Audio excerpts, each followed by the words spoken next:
Друзья, для особо одаренных, которые меня спрашивают, что откуда у вас в Туране 500 миллионов человек.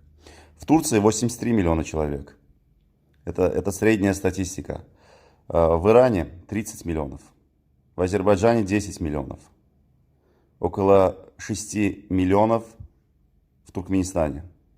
Около 20 миллионов в Казахстане. 33 миллиона человек в Узбекистане. Около 6 миллионов в Киргизии. Внимание, 200 миллионов уйгуров в Китае. Это чистокровные турки. Гагаузы в Молдове, в Румынии. Кяркюки в Ираке. Татары в России. Это почти 10 миллионов человек. Все мы турки. У нас одна вера, одна кровь, один язык. Так что если ты один из нас, подпишись на меня. Вместе